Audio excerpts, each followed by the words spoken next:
Right. It's Dan from the Rock Show. I'm going to get this fella to introduce himself. I'm Padge from my Valentine. And how are you doing so far, sir? Doing really good. The tour's been awesome so far. Just very tired and ready to finish up my bricks now and get home and be Michael Padge instead. Instead of the Padge. Yeah. Well, it's because we've followed this tour so far already, partly due to my massive fanboy interest in you guys. But you guys are smashing it really, really hard on this one. Is that partly due to the fact that you're quite excited of the 10-year anniversary and want to share that with people? Yeah. Definitely. It's we meant to do it sooner, but it just made more sense to finish off the year doing it and stuff like that. But it's really nostalgic for us. We haven't done anything like this before, really. So it's just something to give back to the fans and stuff. But it's been a very busy year. But it's going to be good to end on quite a high note. Yeah, a very good high. So within this, are you finding, because I imagine there's songs that you haven't played for years off of the Poison. Is there anything that actually never made it to stage off the original album? Like any songs that you haven't actually you can't remember ever actually playing to a live crowd before? No, I think we've definitely played all of them at least once. But there's some of them which we've only ever played once, and that was like 11 years ago. So it was very different and very weird playing them for the second time 11 years later in the first show in Bournemouth. But 2 or 3 shows in, it's all starting to flow a lot smoother now. So do you mind me asking how much relearning you had to do for this tour? Was it a case of you would bring up the sort of stuff and about partway through you would remember everything there from before, or was there anything that was actually sort of almost the whole song you had to remind yourself of? No, it came back quite easy. Well, for me anyway, it came back quite easy. But obviously having Jamie he's not a new bass player anymore, but I suppose he had to learn more than us. Yeah, that's true. Obviously Jay's filling in for Moose and stuff, so he had to learn everything. But he's a session guy anyway, so he just listens to it and plays it. But no, it was quite easy. It was, I sat down in rehearsal before the guys got there, ran through everything, and then once we called them out, just played them. Did you find that there was any particular sort of like nostalgic moments when you were going back over it the first time with sort of Matt, particularly, I imagine, in this one, where you're can't believe how far you guys have come since sort of playing the songs for the first time?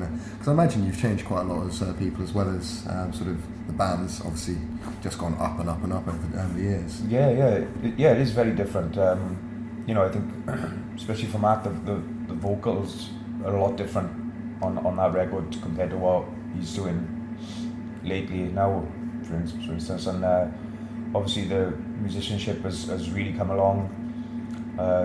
So the songs, I wouldn't say they're boring to play, but there's a lot less technicality to them. Okay. So it's interesting.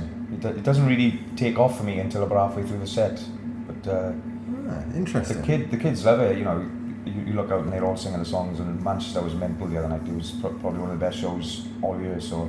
Oh, that's fantastic. Yeah. So Birmingham really has to bring it to beat them tonight. So I'm here, and like I said, I've never heard as much of the Poison as I want to. So when you hear a extremely loud female scream, that's probably me. No, it's pretty cool. I mean, do you reckon that this is going to have any bearing on your writing from this point onwards, like getting back so involved with your original stuff? Because you guys have always had quite a signature sound to your riff writing. I've always thought like there was, you're listening to a Bullet song even if it's a cover of another band. You guys always seem to have the flair of your timing into most of your work. Do you reckon that's going to have any bearing where you strip it back a little bit more, or? It might do, but we as a band we're always trying to evolve. I don't think you can ever stay in the same place. But I always kind of look back towards the early days when I'm writing stuff, and because that was the record that really defined us as a band. So obviously you can't write the Poison 2, but it's definitely been a massive influence on our writing. And but who knows? After Don't Need You now and Venom and stuff, is we probably, I don't know. I really don't know. You just want to finish this tour and stop thinking about music for a bit, and then let the creative juices start flowing once again. And see what comes out. I mean, do you have, because this is something that we love to talk to any band about, because everybody's different. Do you have a certain process once you come off of tour with writing in mind where it's like, right, I'm not going to do anything for months? Or, because we know some people that they refuse to pick up a guitar for at least a month, even if they want to, because then by the time they do it, they're excited for it and all that sort of stuff. Or we have some people that they're like, no, I write half of the album whilst we're still on tour in the back of the bus, because that's just the way their brains work. Do you have any sort of things which you found over the years have like sort of developed with yourself?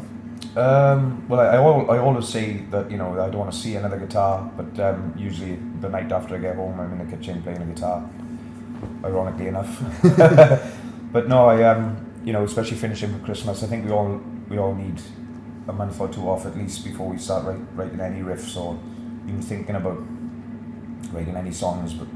But they'll come, you know. I'm sure once the new year comes in, now I'll be back, slowly going back up the studio and I'm just getting some ideas down. And is that all as like a group, or do you guys sort of write a load of stuff yourself and then have a session where you all play ideas to each other? Well, I mean, I got a studio in my garage, so I'll just go over in my own time. But that's how Venom was done. We did pre-production and all the demos at my garage.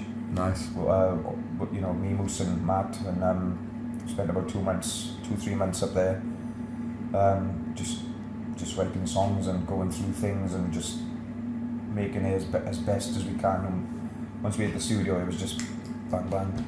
For 8 weeks, I think we were done recording. So hopefully that process might happen this time. But again, we'll see. But yeah, I'll definitely have like a bunch of ideas before we even start writing. So yeah, because we as a rock show, we got quite a focus on which bands we think are like ones to watch and sort of your level particularly, that will soon in like the next 10 years or so be the ones that will naturally start replacing other bands that are shutting down, because we're in a period of quite a lot of bands actually sort of calling it a day in the next couple of years. And we're sort of saying about you guys is we reckon a lot of fans will hopefully transfer from some of the older thrashier stuff because of stuff like Venom and Don't Need You. It's all very like, you guys have got a very clear sort of energy to your sound at the moment. Is that something that you try and think about whilst you're writing, like what's going to go well live, or is it just whatever happens is what you go for? Yeah, we always thinking, you know, how a song will transit live. Definitely during a writing process, but majority of the time we just write for ourselves, and if we like it, then we just go with it. But you know, if it's like then it's like that's a sideline song. So, but yeah, it's going to be interesting what happens when some of these older bands start taking a step down and letting new blood come through. So that's going to be interesting to see in the next 10 years. Well, I think what people haven't sort of necessarily realised is with some of the older bands that are now sort of permanent residents at the top of festival headline slots, they've had periods in their career, like back when they were on sort of 10 years of being in existence, but they weren't necessarily on the trajectory where they are. And it's one thing that we sort of say is that we need to be looking to bands such as yourselves as the ones that have been able to keep sort of keep going with the progress and keep going through some tough times as the industry's changing. A lot's up in the air, and you guys sort of caught the tail end of big money in the industry sort of almost disappearing and going into where everybody's grafting it. It'll be I personally think it's going to be people like you guys that will be looking to because you've got the professionality, the production, and also, like I say, fanboy, but the sound as well. Like I think you're one of the people that is a true sort of modern metal band in the sense of it's got hints of the Poison, but also you guys growing up a little bit as well. It's not just as you say, the same album over and over. Yeah. I don't know where I was going with that one apart from to compliment you massively. No worries. Well, I could probably witter at you for ages, and then nobody would want to see that particularly, and you'd probably be quite bored by the end of it. I just want to say thank you for taking a couple of minutes to chat to us, let us know what's going on with you guys, and like I say, I'm looking forward to later, and I do apologise for any over the top screaming I may do. No worries, thanks a lot. Cheers, dude. Cheers.